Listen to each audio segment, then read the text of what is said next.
Okay. So, yes, dehydration can make our symptoms worse. And as ADHDers, we are usually dehydrated in some form or fashion.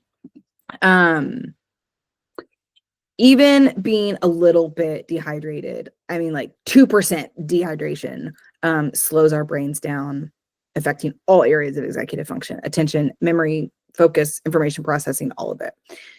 Because of hyperfocus, time blindness, forgetfulness, and low self-awareness. So sometimes we don't even know we're thirsty, which I kind of am because my throat hurts. I'm going to take a wee sip. Everybody take a drink.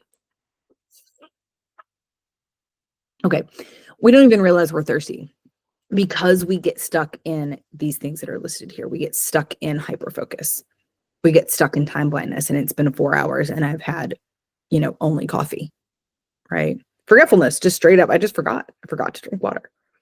And then, yeah, that low self-awareness can make it even harder for us to stay hydrated. And not drinking enough water can not only lead to further executive dysfunctioning, but low mood and low self-esteem.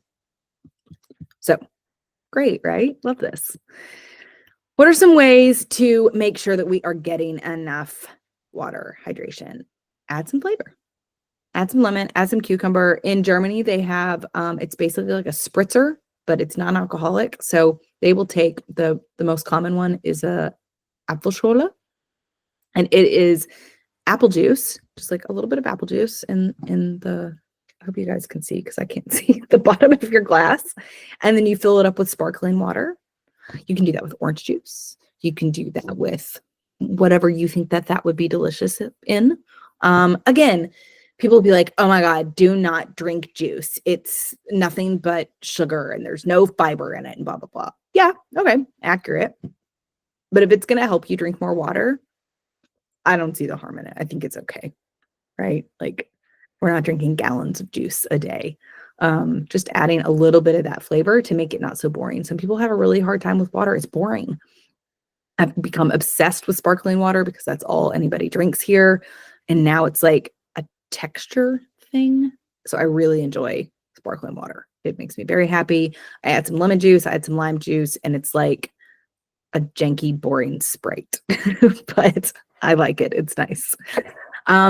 Obviously, have water right in front of you, out of sight, out of mind. So fill a clear pitcher and have it on your desk, or a clear water bottle. For me, it's, a clear glass like this.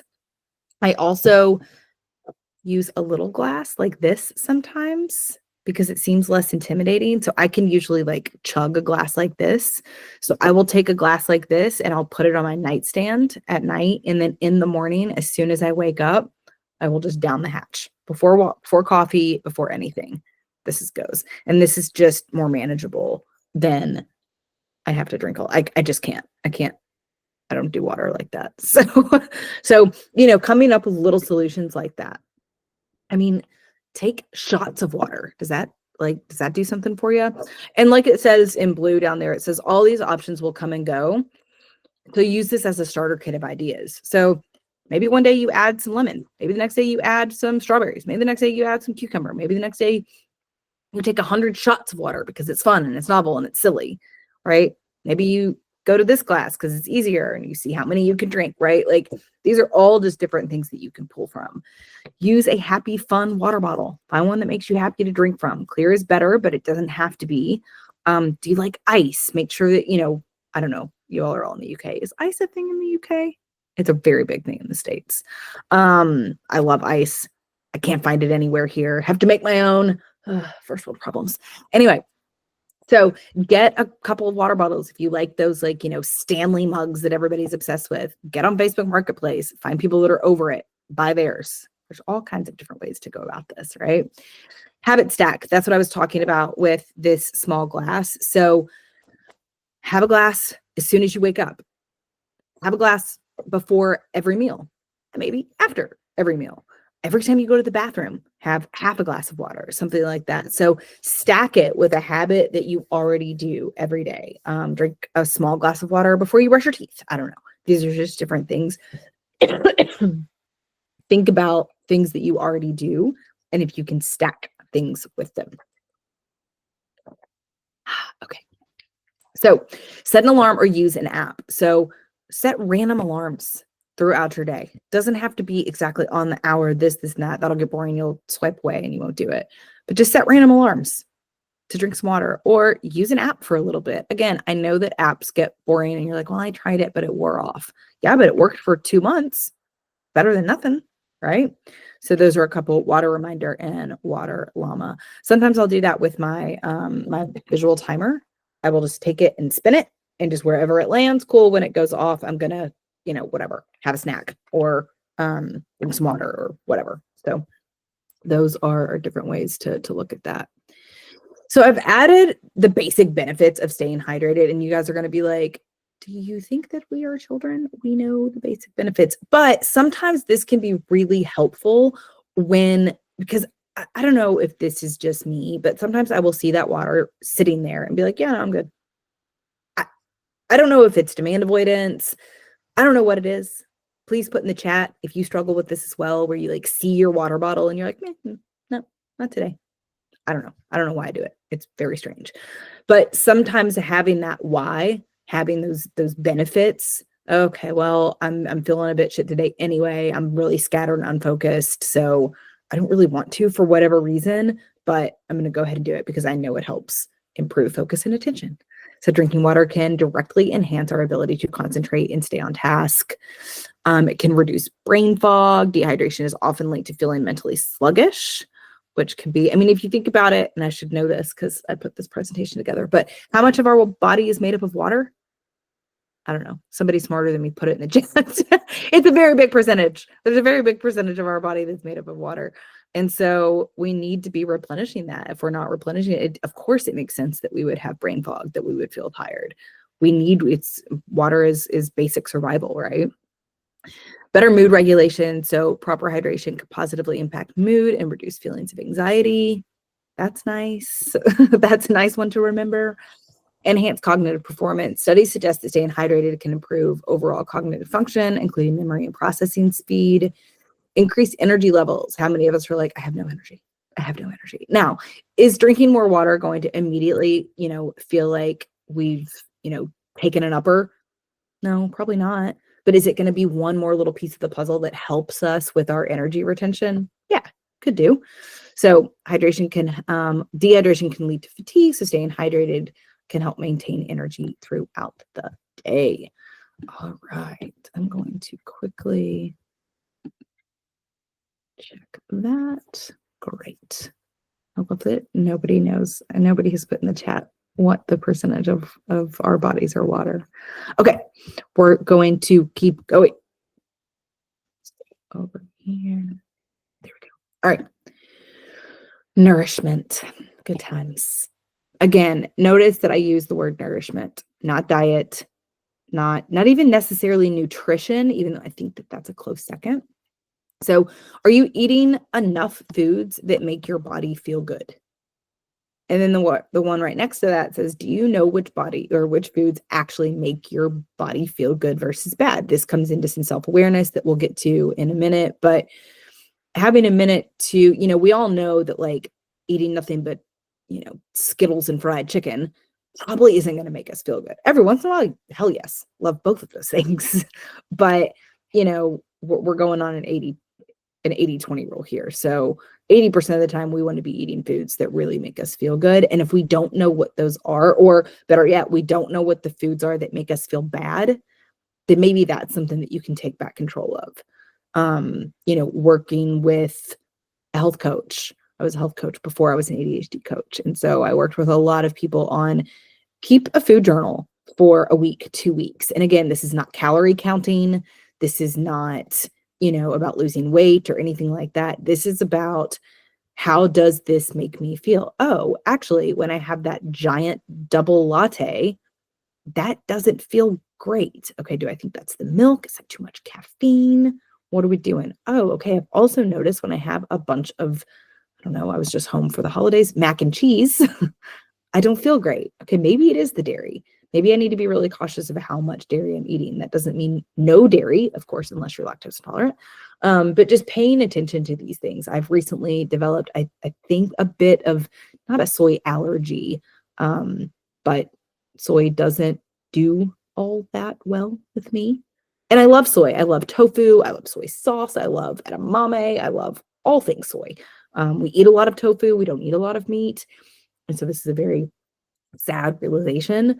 Doesn't mean that I can't ever have these things. It just means I know if I have a bunch of soy, I'm going to feel bloated and I'm going to feel uncomfortable. So good, bad, ugly, not really sure. I just know it's a thing. So, and that's great because for a long time I was like, why do I feel like I am 7 months pregnant right now? Like this is so uncomfortable. I didn't eat that much. I didn't eat anything that was, crazy heavy or fatty or anything like that. And then come to find out, I think it's soy. So yeah, just paying attention that can be helpful because then it's like, okay, well now I have got the choice. Do I want to feel that way and go and have, XYZ Asian with tofu and soy sauce and edamame and all of that? Yeah, I'm gonna make that sacrifice. Neurotransmitters, dopamine, serotonin, norepinephrine depend on nutrition to function properly, as does your gut health. So paying attention to these things is going to be important. I know that you've heard all of this. I don't know the exact, I am not a scientist.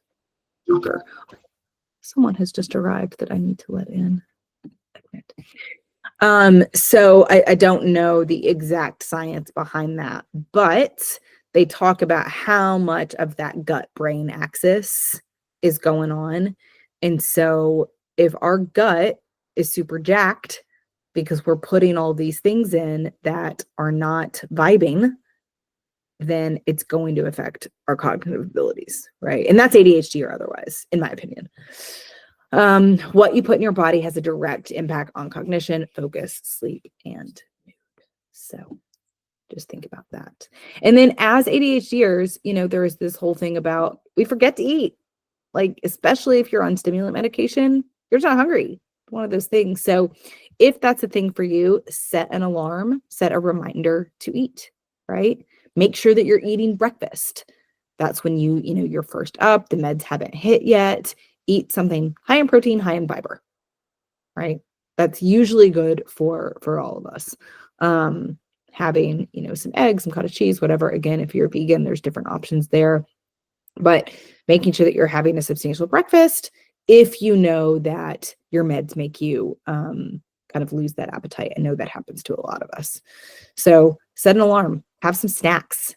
And I don't want anybody to force themselves to eat when you're not hungry. I want everybody to be intuitive eaters and listen to your hunger cues and all of that kind of stuff. But have a handful of nuts, with fruit mixed in or something like that, just to keep your brain going. We need carbs, we need fat, we need protein to keep our brains really working for us. Try to notice how certain foods make you feel. A food journal, we've already talked about that. It's time consuming and it's a pain in the ass, but you don't have to do it forever, right? You just have to do it for a week or two and really just pay attention. What am I eating? How does it make me feel? What do my portion size look like? How does that make me feel? Am I really feeling hungry? Am I bored? Am I emotional? All that kind of stuff. Make a list of easy meals. Take some time to come up with the list, no more than 10 or 15 meals. So I really love a mix and match situation. So a bunch of veggies, some rice, maybe some meat if that's your jam. How can I put all these things together? Ooh, okay, well, tonight we're going to have tacos. Tomorrow we're going to have a stir fry. The next night we're going to have a salad. Stuff that you've already prepped, some more ingredient prep than meal prepping. I know that's not always an option, but even if you do it one night a week, super helpful. Again, that VIP ticket is available and you get that meal planning and recipe book in there as well with 15 different ADHD friendly. So lots of omega-3s, lots high in protein, mix and match. And they've got vegetarian and vegan swaps in there as well. And then remember that we need all kinds of foods to be nourished, including fats, proteins, and carbs. So I know that carbs get a bad rap, as do fats, but we need all of them for adequate brain function. So try not to demonize. No foods are bad. There are just foods that make us feel better than others, and everything in moderation, right? Easier said than done, I'm aware. So I'm going to pop over to the workbook really quickly because, the benefits a nourishing diet can help with ADHD symptoms by improving nutrients that support brain function. These nutrients include protein, omega-3 fatty acids, magnesium, zinc, iron, and B vitamins. It's a bit boring, but it's accurate. And then I'm going to pop over to the workbook because what I have over there is too long and boring for the slides. Aren't you excited? Doesn't that make you excited to see what I have over on the workbook? So I'm going to pop over there and share this instead really quickly. So we're going to go down to nourishment and the benefits. So these have just got a little bit more of an idea of what that means. So protein-rich foods like eggs, lean meats, fish, beans, and nuts help the body produce neurotransmitters, which are chemicals that help with focus and attention. Protein can help prevent blood sugar spikes, which is going to help maintain that energy. And it helps with some of that hyperactivity for some of us that struggle with that. Omega-3 fatty acids can help reduce inflammation in the brain and the body. You can get omega-3s from foods like wild salmon, sardines, tuna, and walnuts. You can also take a fish oil supplement or flaxseed oil. There's vegan options there as well. Magnesium, zinc, and iron. These nutrients are important for neurotransmitter function as well. So this is dopamine. When I say neurotransmitter function, I'm talking mostly, there's obviously other ones, but the one that we're really after is dopamine. Deficiencies in the nutrients may contribute to even more ADHD symptoms than we already have. Vitamin B6. And again, you guys, I'm not a doctor. I'm not prescribing you guys go out and buy all of these supplements. Talk to your doctor, get some blood work done if that's an option. I know the NHS is a bit of a hot mess, but just being aware of, am I low on anything? Does anything need actually looking at? And then I really love, as much as people talk about supplements, and I know that there are some really good ones, how can I get these things through my food? Right? So I think that's the best way that we can get them. Vitamin B6 deficiency can cause irritability and fatigue. Adequate levels of B6 can increase dopamine levels in the brain, which can help with alertness. Vitamin C, the brain needs, oh God. We'll take a break in just a sec. The brain needs vitamin C to make neurotransmitters, and then fiber. Fiber slows down the absorption of sugar from fruit. So whole fruits are better than fruit juices, except for when you're spiking your water, it's fine. And then you guys can dive into the prompts there. All right, I'll pop back over to, where did we go? I'll pop back over to the PowerPoint. And then, like I said, we're just going to take a second. That was our 30-minute break. So take a minute, stretch it out. Oh, take a deep breath, take a drink of water. I am going to check my phone to make sure that nobody is missing out. It's messaged me about, oh no, somebody has messaged me.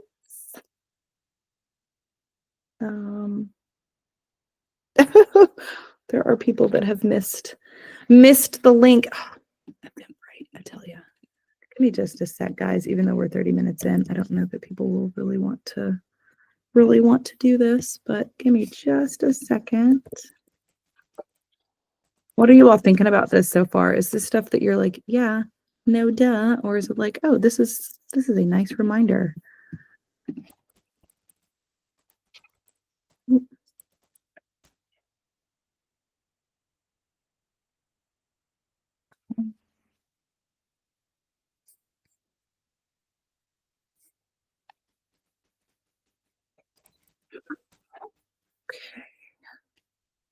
2 seconds. I've just got to send this link to somebody that has quickly requested it.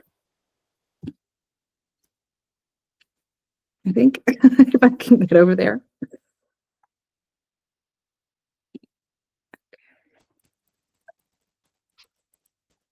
I am going to be running this one again later in the month. So hopefully if people missed it, they'll be able to get back on there. Steph, I love a reminder. Great. Love that. Happy to be a reminder, set a reminder, have all the things with reminders, right? Externalize our brains. It's the way to go. All right. So let's pop back over to the PowerPoint. Close that down. Okay. Fabulous. Everybody take a drink of water. Did everybody do that? I don't think I did. I'm going to set this again for another 30 minutes. Boop, boop. All right. Okay. So let's see, where are we? Movement. Again, I did not use the word exercise. That can come with quite a bit of demand avoidance from us of like, oh, I don't want to go to the gym. I don't want to go exercise. I don't want to do that. It doesn't have to be that. You guys are going to laugh so hard. I'm actually going to have to go back here so I can see myself properly. Okay, so my husband is on this whole kick. He is a rock climber. He's wanting to do a really good climb. So he's training. So he got some of those like wrist weights and ankle weights and all of that. Well, I stole them. I'm obviously in sweatpants, guys. Let's be honest. And I hope all of you all are as well. But I've been wearing them. I've been wearing I think these are actually for his wrist, but I've been wearing them on my ankles all day. So fun. I'm sure the novelty will wear off in about 3 days, but that's okay. It's a really fun way to add a little, it like makes, I was over there earlier, like kicking my leg just to be like, oh, this is fun. This feels fun. Again, I'm sure I will be over that in a very short amount of time, but that's what we have to pay attention to as ADHDers is even if something catches us for a week or two, it's better than nothing. I've been sick. I have less than optimal energy. I mean, walking up the stairs, I'm winded. So I haven't been able to really get in any movement at all. And that's okay. I have to, honor my energy, honor my capacity while I'm unwell. I need to rest. I need to get better so that I can fully heal, all of that kind of stuff. But this has been a really fun thing for the last day and a half to kind of walk around the house, do the laundry with these on, really just for the novelty, but it does add a little bit of extra movement. It makes me want to do things in a different way. So that's fun. So yeah, stuff like that. Movement can help trigger dopamine and other neurotransmitters, helping with mood improvement and stability. Movement gets us out of our heads. And this one's really important. As ADHDers, we are up here a lot, not just like overthinking, but ruminating and, spiraling and all of the things. So getting out of our heads and into our bodies is a really great way to combat overwhelm and anxiety. So doing a handful of jumping jacks, doing some, push-ups on your knees, doing some push-ups against your desk, just get into your body. Yeah, that can be beneficial for all 3 types of ADHD. Movement can shake up stagnant emotions. Same.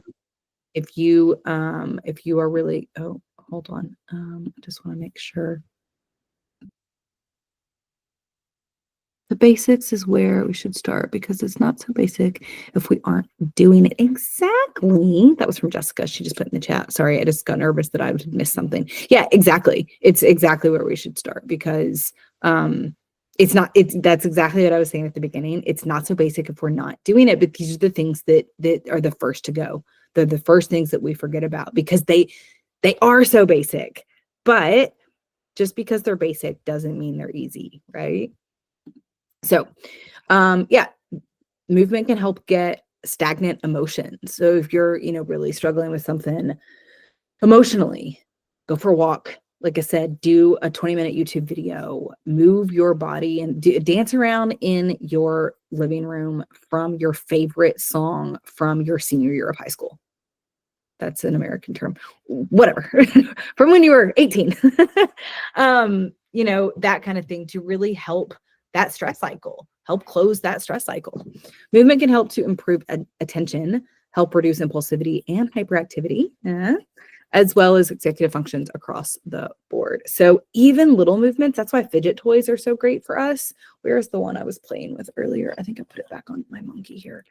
So it's this little, just want to make sure I can see. This little like spiky ring thing, I got like an acupressure mat, just like a janky one off of Amazon. And these came with it. Oh, you guys, they're so great. And I know that you all are like, that does not count as movement. It kind of does. I know it doesn't count as like big full body movements, but I have a friend of mine who is a food freedom and body image coach. And she talks about, and I am not going to get this right. I don't even know why I'm bringing it up. It's NEAT, N-E-A-T. Basically, it's the little movements that we do all day that we don't think about, like the fidgeting, like the tapping of the foot, like the, shaking of whatever it is, that still counts as movement. I know that's crazy to think about. And again, that's not like, big full body movement, but it counts as like constantly keeping things flowing. Excuse me. So movement, important. Figure out what you like. Make a movement list. So I talk about making like a dopamine list of little things that give you dopamine, because sometimes we forget and we think the only thing that will give us dopamine is scrolling social media, or, there's usually one or two things that we're like, yep, that's our go-to, which is fine. But having that menu, so like that movement menu, so make a list. I can go for a 10-minute run. I can go for an hour-long run if I feel like it. Yoga, dancing, walking, biking, swimming, little stuff. This is really important to let go of the all or nothing thinking here. I either have to go to the gym for an hour or I'm not getting off the couch. Inaccurate, and it will keep you stuck. If that's something that you struggle with, it is a brilliant incognito self-sabotage. I'm like, well, I don't feel like going for an hour. I don't have time to go for an hour, so I'm just not going to do anything. Even if you do 10 minutes of some stretches, 10-minute walk around the block. Walk around the block's going to two birds, one stone, because you're going to get sunlight and you're going to get movement. 3 push-ups, great. 3 push-ups 10 times a day. That's 30 push-ups. That's a lot, right? Lunging every time you go to the bathroom. Little stuff like this. It is so silly, but it's still movement. And it really does, all of these little small steps add up to some really big changes in the way that you feel and the way that you're kind of walking through your day, your life, all of those things. So don't underestimate the brilliance and the importance of small steps, figuratively and otherwise. So sorry, I need to move you guys out of the way. This is not about exercising to lose weight. This is about helping boost your mental state and clarity. So yes, if that is something, if exercising to, get a fitter bod, get snatched, get whatever the kids are saying these days is something that is important to you, yeah, of course. That's on you, but that's not necessarily what we're talking about in this context, in this moment. This is really just about moving your body for mental clarity, for emotional regulation, for helping squash some of that rumination, some of that overthinking, again, get into your body and out of your head. All right. So basic benefits of movement for ADHDers: moving our body regularly can significantly improve focus, attention, mood regulation, self-esteem, and overall cognitive function by boosting the production of neurotransmitters like dopamine and norepinephrine, which are crucial for brain function and often impacted by ADHD symptoms.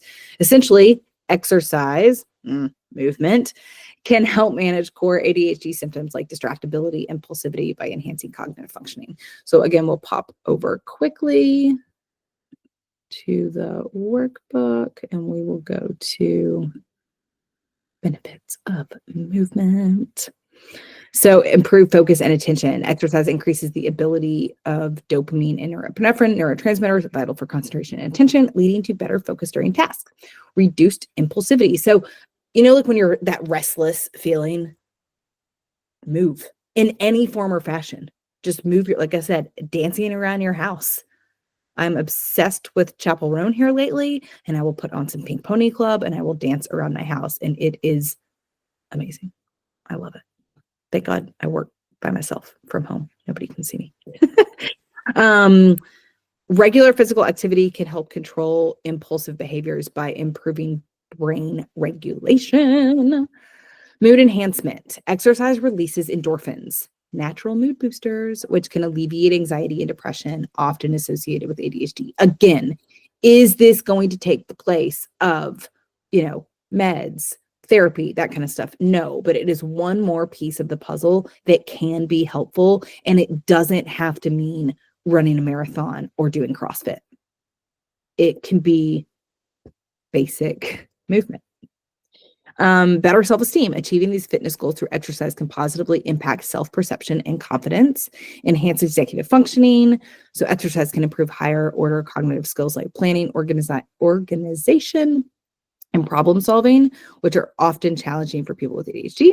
Stress reduction, like we said, physical activity serves as a healthy outlet for stress, which can further improve mood and focus. How many times have we been like in a shitty mood or like something, ridiculous happens and you go for a walk or you do get in a little bit of movement, you're like, thank goodness I did that because I feel so much better, right?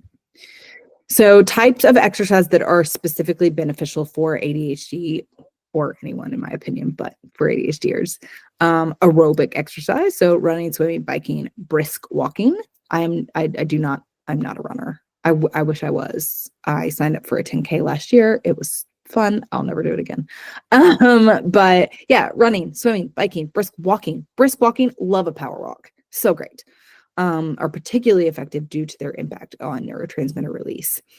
HIIT training, so short bursts of I love HIIT training. I love a 20 to 40-minute YouTube video of a HIIT training in my living room, in my underwear, so I don't have to leave the house. I don't have to go to the gym, unless obviously I want to. But those have saved me on so many occasions. A little bit of hand weights, don't have to be crazy heavy. 5 to 10 pounds, whatever suits you, 2 pounds even, whatever. My little ankle weights and, just go on YouTube, 20-minute HIIT video, no equipment, no jumping. You can find all of that. It's great. So martial arts disciplines like karate or taekwondo can promote coordination, focus, and self-control. I myself have never tried martial arts, but I'm sure it's amazing. I'm going to ask, this is like a random side thing. I've got people that are on this, workbook. I've made a mistake. Shocker. I was supposed to send out the copy and I did not. If you guys could go over to file and go down to make a copy and then just hit make a copy, that would be amazing, because then you can actually edit this yourself without editing the master copy, because there will be stuff in here that it asks you questions and I want you guys to be able to go back and answer those. So that is my fault. I apologize. So important considerations, find enjoyable activities. So if you're forcing, with me, if I'm forcing myself to run, it ain't going to work. Or if I'm forcing myself to go backcountry skiing, it ain't gonna happen. So I've got to find things that I actually enjoy, even if I'm not like, oh my God, I can't wait to go to the gym. It's gonna be amazing. That I don't hate. How's that? Find things you don't hate. Oh God. And then consult a healthcare professional. Again, same thing with the nourishment side of things. Obviously, if that's a concern for you, please make sure that you're talking to a healthcare professional before you just dive in, and then start gradually. Begin with moderate intensity and increase it. If you are like, I'm going full throttle, 2 hours at the gym, Monday through Friday, you will burn out, especially if you're not used to it. If that's something that you're already kind of on that, like my husband, that's normal for him because he's a freak of nature. But if that is not something that is normally in your repertoire, then make sure that you gradually, set yourself some experiments. All right, what's it feel like to go to the gym for 30 minutes? I'm allowed to only go for 30 minutes. I don't have to go for like this, predetermined societal amount of time. I can go for whatever. I can go, like I said, a 10-minute walk. Start slowly. All right. Any questions there? With our move, Pilates, Jessica. Yeah, Pilates. I love it. I love some Pilates. I live in a tiny little German village, so there's not a lot of like classes that I can go to. But I love a Pilates YouTube video. There is one girl, I think it's like Pilates Body with Raven or something. She's amazing. And I am so sore for every single one of those. Pinder, you've gone off mute. Did you have something to add? Okay, go ahead and mute you back. There we go. All right. Yeah, Pilates is great. Love it. I also love yoga. I taught yoga for a really long time, and even just a 10, 15, 20-minute yoga, does the body good. It's really amazing. All right, let's pop back over to here. All right. Okay, sleep. Now, I know that you all have been a little bit quiet over there in the chat, besides lovely Jessica. If you could Just let me know if you struggle with sleep. Yes or no? Who struggles with sleep? Because I feel like I hear this over and over and over and over and over. And I struggle with it as well. Sleep is just super slippery. And it doesn't really matter. I mean, obviously, if I'm the more movement I'm getting in, the more tired my body is. But even then, I don't have a problem falling asleep, but I have a problem staying asleep. I couldn't tell you the last time I've slept through the night. What's that? Never heard of her. Right. So I get it that this one is much easier said than done. Even with melatonin and this and that, my body's like, nope, we're good. So with that said, you're an adult. No one is coming to put you to bed. Put yourself to bed. Sit with the emotions, feel the feelings of wanting to watch just one more episode, and then stick to the bedtime. I hear this a lot, specifically with parents. That's the only time that you guys get to yourselves. And so there's this whole like revenge bedtime of like, nope, I'm going to stay up and have some time to myself, which again, that's totally fine. As long as it is not jacking up your days and you're like, oh my God, I'm so tired. I like can't, whatever. I do not have children, so I don't really have that issue. I try to be in bed no later than 10 p.m. I am old and I do not care. I love it. I love a 10 p.m. bedtime. I get in bed. I have my book. I read whatever it is that I'm reading at the time. And sometimes that's a slippery slope because I could read for, 2 hours sometimes. If I'm not tired, then I can just keep going. I do try to have lights out by 11. And yeah, but at least I'm in bed. I'm not, looking at a screen, whatever. And again, that is not all the time. There are plenty of nights where I go to bed glued to my phone, scrolling and doing all that, or I'll wake up first thing in the morning doing it. So please don't think that I'm on some high horse about that. I really do need to take in like, put your phone in another room and yada yada, but I have not done that yet. So if you have done that and it's been successful, put in the chat. Let me know. Give me some inspiration, people.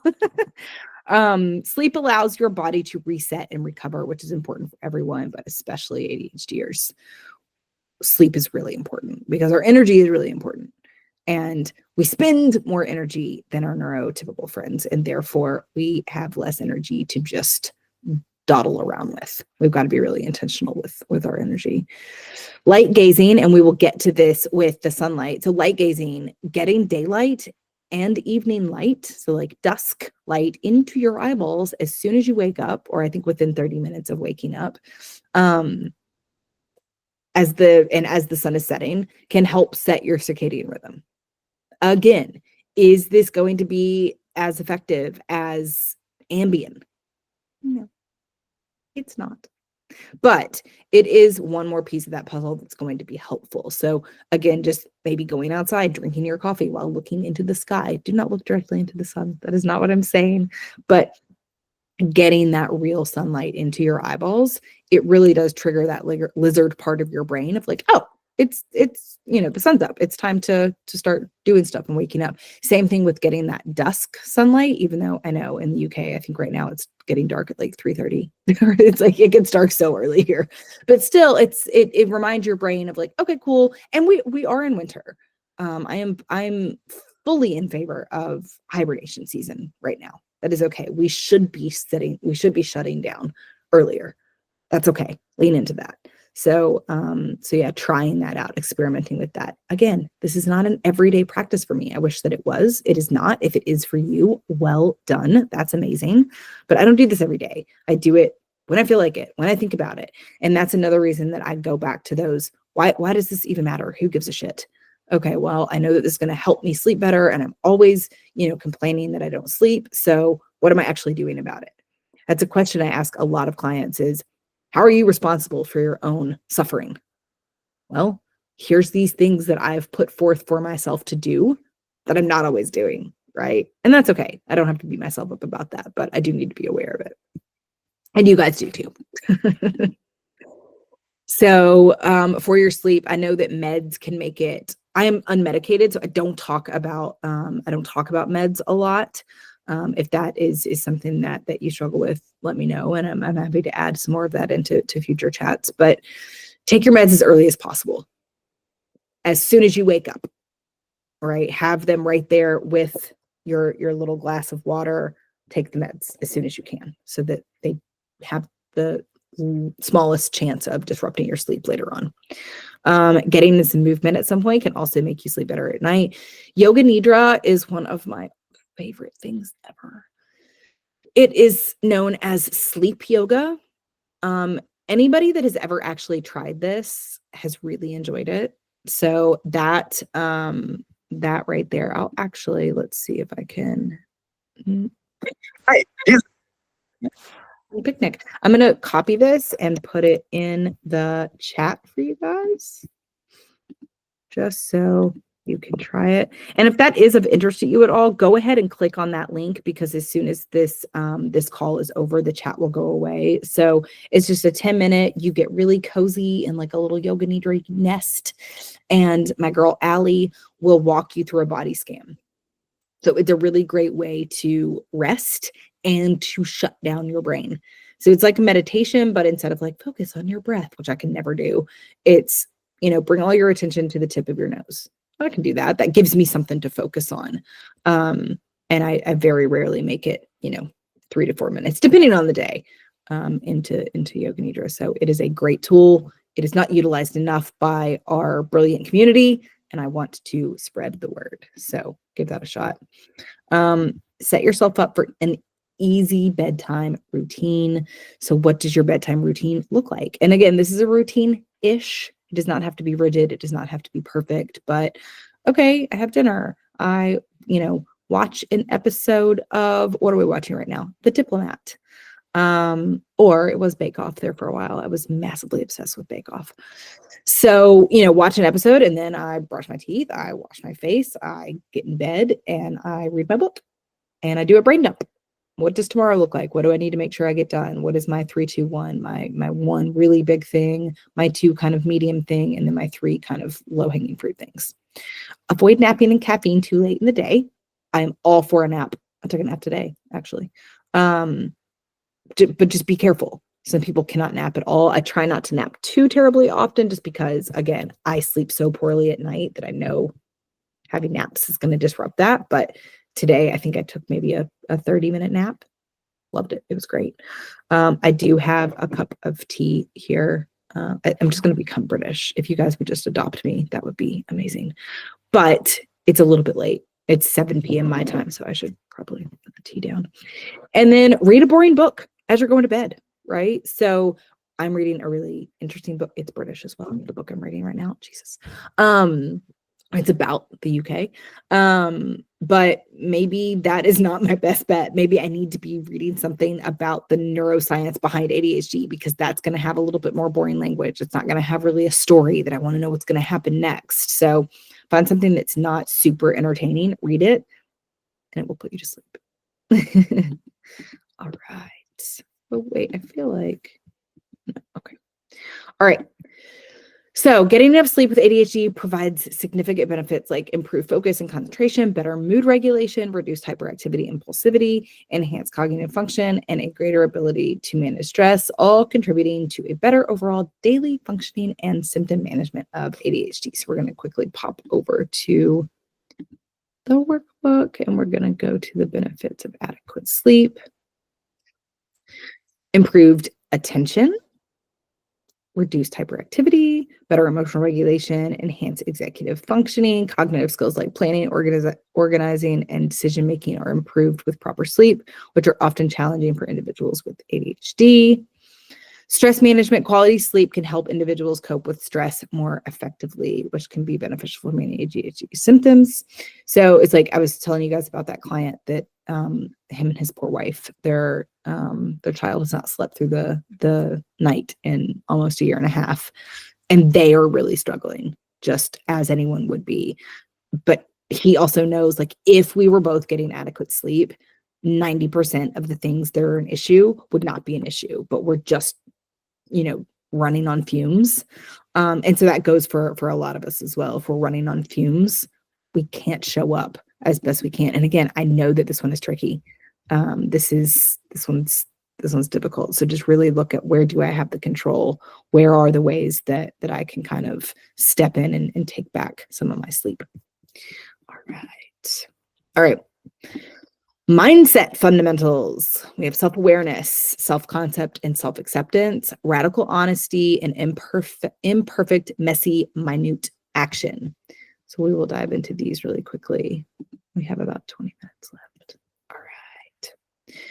What is self-awareness? Self-awareness is the ability to focus on yourself and how your actions, thoughts, or emotions do or do not align with your internal standards and affect those around you. Dun, dun, dun.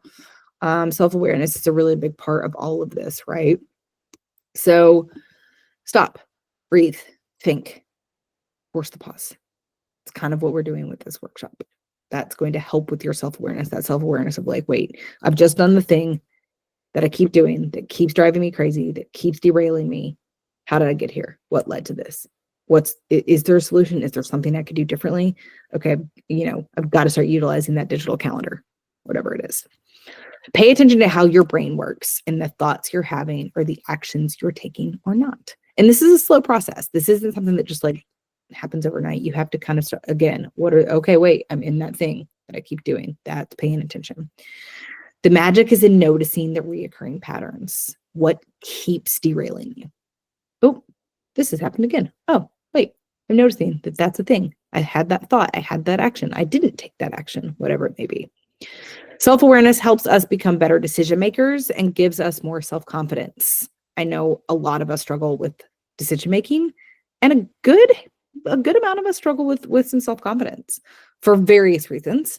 But becoming more self-aware, you can be like, oh shit, I noticed that thing about myself. I am able to do this. Not all the time. There are still moments where I'm like, wait, what? How to do that? Right? But becoming more self-aware is going to help you in every one of these aspects. All right. So sorry, I'm going to actually grab another thing. So self-concept and self-acceptance. What is self-concept and self-acceptance? So self-concept is the collection of beliefs about yourself. Self-acceptance is the acceptance of all of your attributes, positive and negative, right? And while we're on this note, I guarantee you have way more positive than negative. But as a survival mechanism, our brain focuses on the negative. So I always encourage people, when you're doing your brain dumps at the end of the day, what did you do good? What did you do well today? What did you get right? Yes, okay, there were some, missteps here and there, whatever, but you also did a lot of things right. Focus on that. What you focus on is what's going to really kind of come into fruition, because that's what our brains do. We focus on, oh my gosh, I am actually really, good at my job. Your brain's gonna be like, yep, okay, sweet, sounds good. Let's find the evidence. Versus, I'm totally shit. Everybody hates me. Yep, that sounds good. Let's find the evidence. That's how our brains work. Bless their hearts. Okay. What kind of person do you want to be? Think about that. And I know that that's like, geez, Leah, it's 6:15 at night on a Wednesday. Like, that's a bit of a heavy question, but just think about it. Don't put too much pressure on it. Don't make it this whole big thing. Don't overthink it. Easier said than done, right? But just think about, what kind of person do you want to be? I want to be kind. I want to be calm. I want to be confident. Woo, every time. Kind of thinking about that. And then how are you that person already? Curiosity over judgment. So instead of beating yourself up, think about, wait, okay, why did I do this? What led to this? If you look at things through a lens of curiosity, so much will shift within your mindset. I know it sounds like, okay, whatever. And our go-to is judgment, because we think that bolsters us to make change. It doesn't. I think I've put it in here right now. If being shitty to ourselves worked, it would have worked by now. It doesn't work.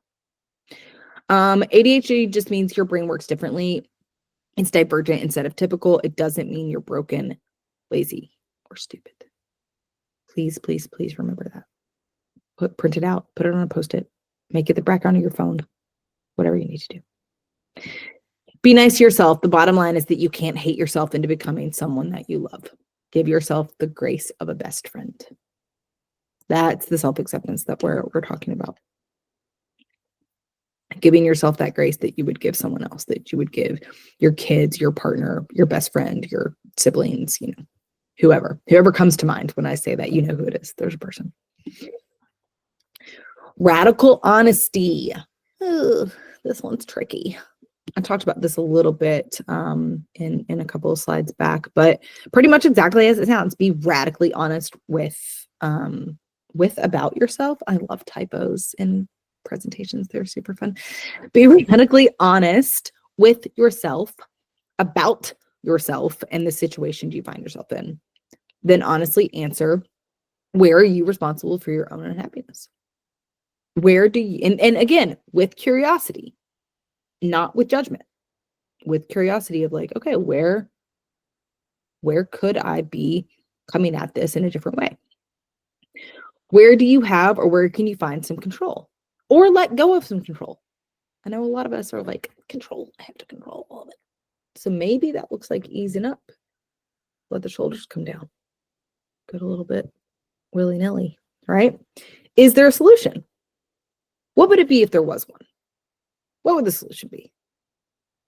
This is not to invalidate your ADHD, your trauma, big T, little t, your childhood experiences, your circumstances, or anything else. It is to get you to take a look in the mirror and get real with yourself. And it is a uncomfortable AF. It is not super fun, but it is really liberating when you can sit down and be like, wait a minute, that is on me, actually. Maybe you've been blaming other people for stuff. We can slip into the victim mentality sometimes, like totally okay. No need to judge it. It is what it is. We're all human. But how can I take some of that back? Where can I start really stepping up for myself? Curiosity. Oh, my alarm went off and we didn't take a breath. Okay. Sorry. Take a minute. Stretch, twist, take a breath. Little movement. Take a drink of water. If you have a snack, have a snack. Okay. Be really honest about how you are or are not showing up for yourself. Ask yourself the hard question of, how am I complicit in my own unhappiness, my own suffering? Answer that question with radical honesty, even if it's hard or hurts to hear. And you don't have to share this with anybody. This isn't something that we're like broadcasting to the world or putting out on socials or anything like that. This is just for you. Because again, radical honesty leads to improved self-awareness, which leads to improved self-esteem and self-trust. It's all one big jumbled, beautiful mess. Catch when you are lying to yourself or telling yourself things that aren't totally accurate. What's behind that? A lot of time it is self-preservation. It's hard to look at where we're responsible in these ways, especially if it's something that we've been avoiding for a long time. So be easy with yourself, be compassionate with yourself. It's hard work. Again, these are basics, but doesn't mean that they're easy. Imperfect, messy, minute action. So, dang, I didn't change that again. So I used to have this as massive action, and that felt very confronting. So I changed it, except for here. Yay. What is the smallest first step you can take towards the solution you're wanting to find? Done is better than perfect. In most cases, there is no perfect, so let that shit go. Imperfect, messy, and minute are going to look different for everyone, right? So this can be in different ways. So maybe messy action looks like, okay, I'm just going to like stand up and jump around because I know I need to get into movement, but I really don't feel like going to the gym, but I'm just going to stand up, 5, 4, 3, 2, 1. All right, what am I going to do? Sweet. Let's go put the yoga pants on. That's just kind of messy, right? Or, with me and social media, that shit is messy because if I sit there and overthink it, I'll never post anything. And I need to post things so that people know I exist, so that I can help support them in this way, right? And so Imperfect, done is better than perfect, because there is no perfect. Anything I put out on social media, some people are going to be like, oh my God, resonates, love this, best thing ever. And other people are going to be like, you're an idiot. And that is just the way of the world. So taking some of that messy action and just, yep, email is sent. Yep. Okay. That's done. Yep. I did a quick little cleanup around the house. It's not perfect, but it's better than it was before. Taking those little moments of action instead of just rumination. Oh, I need to clean. I need to do that. Action. Even if it's messy, even if it's small, even if it's imperfect. All right. Let go of all or nothing mentality and perfectionism. It will keep you stuck. I cannot do the thing until it is perfect. I had a client that really wanted to hang a bunch of pictures on her wall, and she had like the perfect Pinterest, board of what she wanted that to look like. And therefore, that shit sat in a corner for 2 years, driving her insane. Because she, oh, that's going to take forever. I don't really know exactly how to do it. Do I have the right frames? And it's like, girl, get the pictures hung up. If you want to see them, get them hung up. You can change it. None of this is permanent, right? But keeping that all or nothing, that perfectionism. Same thing with, like I said, going, getting in the movement, or I have to eat perfectly clean, or I'm going to eat nothing but, takeaway. There is a middle ground. It can be hard to find, and it can be slippery, and it's 80-20, but it's there. How is all or nothing perfectionism serving you? Are you using it as a crutch or an excuse? Ooh, back to the radical honesty. Start small to help squash the overwhelm. What is the smallest first step that you can take? So, with putting this together, I knew I needed to go back and redo all of these slides. That was overwhelming. So it was like, all right, start with the first one. Start with the first slide. Okay, yep, I need to redo that introduction slide. Things have changed. Ooh, I don't like that. Okay, cool. Set my timer over here for a random, wherever it hits, it hits. That's what we're doing, right? Do your experiments/goals align with your values? And sometimes we don't even know what our values are, and that's okay. I'm going to do a workshop on that at some point in the near future, so stay tuned. Do the things that are trying to take action on really even matter to you, or are you shitting all over yourself? If you can't really notice because I've got my blur on, but my walls are bare. There was a long time that would like decorate the walls, hang up pictures, or actually, no, my husband, bless his heart, when I was gone, he did hang up some photos. So there are some things on the walls. I took it off my list because I was like, I don't give a shit. I don't want to do it. I don't have the capacity. I don't have the energy. I don't want to do it. If you want to do it, I fully support your endeavor, but I'm taking it off my list because it wasn't something that I actually wanted to do.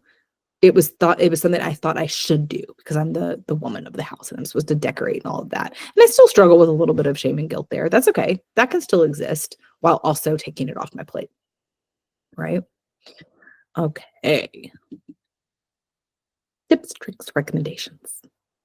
Set experiments instead of goals.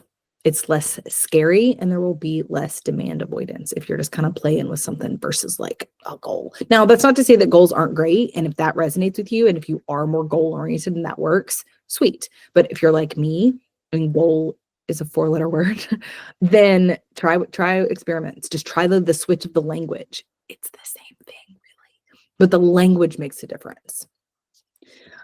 Do some habit and dopamine stacking. We talked about this with drinking the water. So stack a new habit on top of a habit that's already there. Bind them together. Dopamine stacking. The only way that I can ever get anything done around my house is by listening to my book.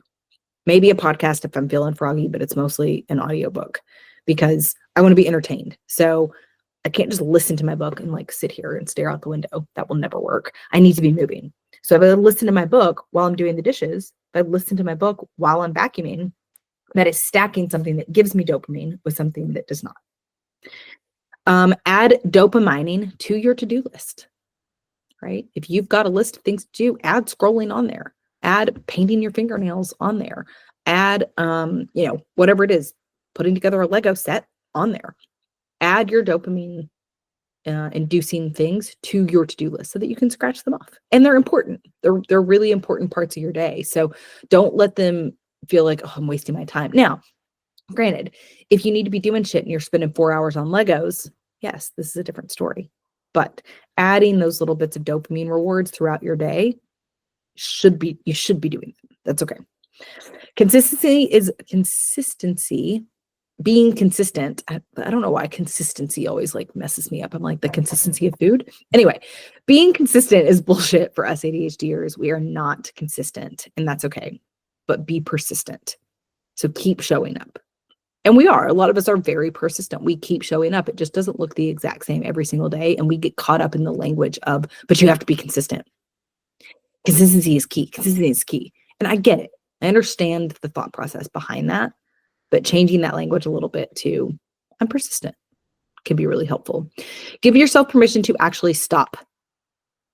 Stop trying to trick your brain. So if you're like, I'm going to do the dishes for 5 minutes, do the dishes for 5 minutes and then walk away. Allow yourself to do that. Otherwise, your brain will not believe you when you're like, okay, we have to do this thing, but we only have to do it for 5 minutes. Your brain, it doesn't work that way. Your brain will be like, I know what's happening. Last time you forced me into 2 hours of this shit, right? So give yourself permission to actually stop. Get a visual timer. I am still over here playing with that that spiky ring that I showed you guys. It's so helpful. I don't exactly understand the neuroscience behind it, but having this to do while I'm talking to you guys helps me maintain focus. It's amazing. I love it.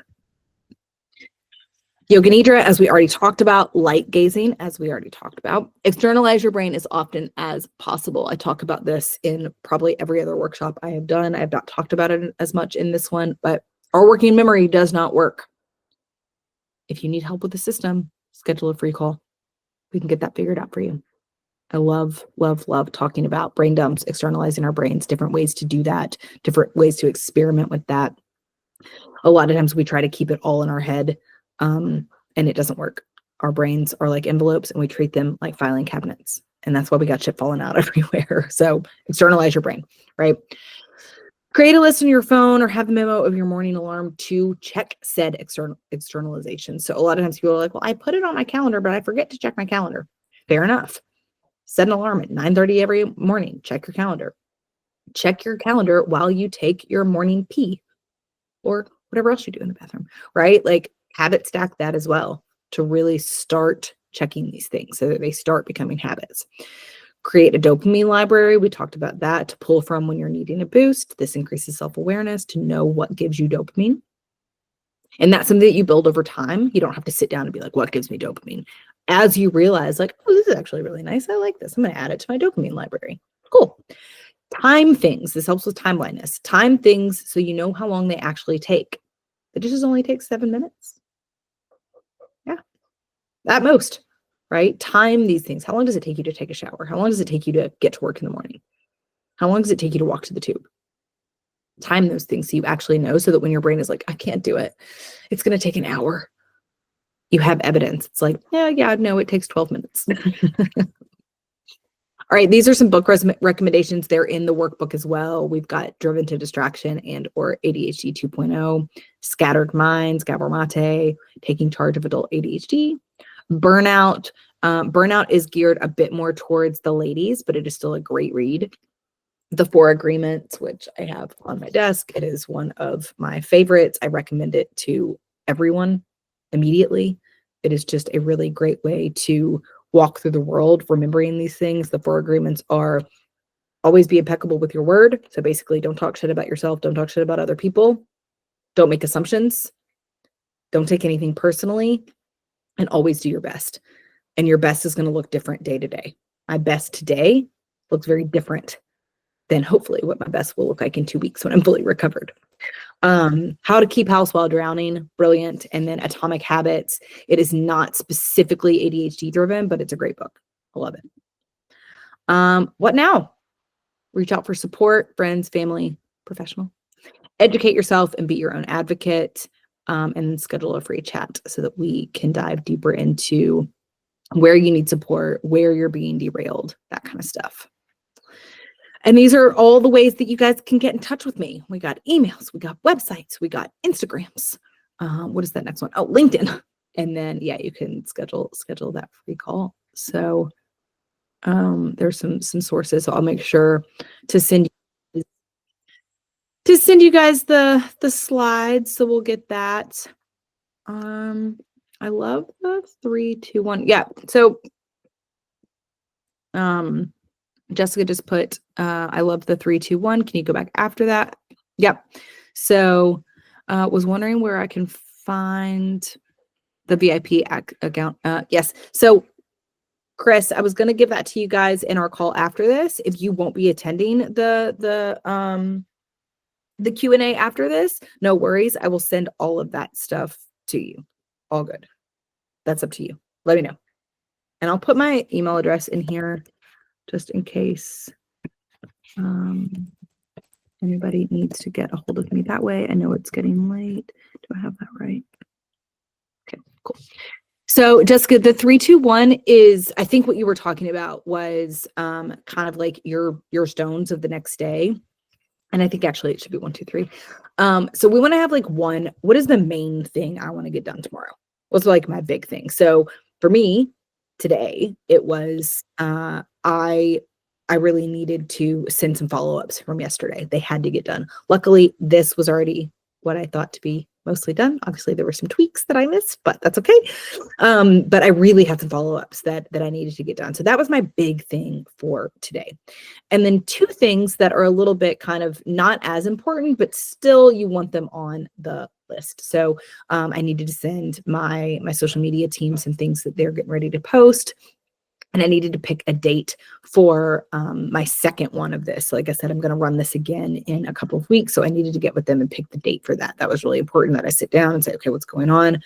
I'm going to Asia next week, so I need to kind of figure out my time zone on that. Does it need to be on the weekend because you guys are in the UK? Yada, yada. That was like, 2 of the things I need to do. And then 3 kind of smaller things that I need to do. I need to write my Momentum Monday email. I needed to go to the post office, which I did not do. But like 3 things like that. So we've got 1 major thing, got to get done, make sure it happens. 2, okay. 3, yeah, should get done. We'll see. Does that make sense, Jessica? And again, feel free here. I'm going to put, yeah, I'm going to put the link in here for anybody that wants to have easy access to book that free call. Click on that link and you can book a free call with me, Jessica. So if you want to do that, please feel free to pop on there. I know I've talked to a couple of others that are looking to get on the calendar. So if anybody needs more of an evening call, I would do that within this week or next week. I'll be back from Asia in March. I'll still be working while I'm in Asia, but the time zone will be a little bit different. So I'll be working mornings UK time. So I think that about wraps it up. We're 3 minutes over. I'm sorry. I think that's actually pretty good for ADHD time blindness. Pretty proud of ourselves. Thank you, Steph. Thanks for being here. Yeah, I think that's about it. So if anybody has anything else, please reach out via email or find me on the socials or schedule that free call. And I will see you guys in the next one. I'm going to be doing these workshops once or twice a month for the foreseeable future, hopefully not sounding like this. So yeah, keep an eye out and I hope to see you guys very soon.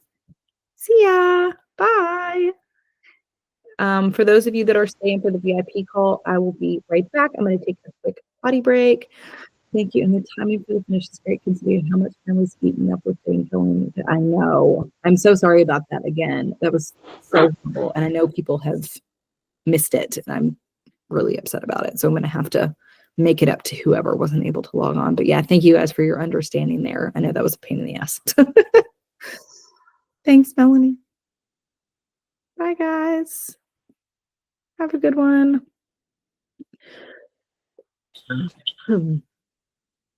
All right. Let's see. I am just going to use this same link. Jessica, did you sign up for the, I don't have my email in front of me. Did you sign up for the VIP? You might have. Give me just a sec.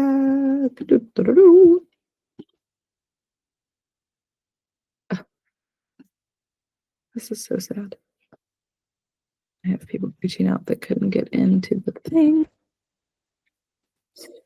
Jess, I'd say that like we're best friends. Jessica, did you sign up for, oh, where did Chris go? Chris left. I don't think you signed up for VIP. So I am going to be using this link. So if you did not sign up for that, I'm going to ask you to peace out. No, I'm kidding. Thank you so much. I really appreciate it. I hope to see you in the next one.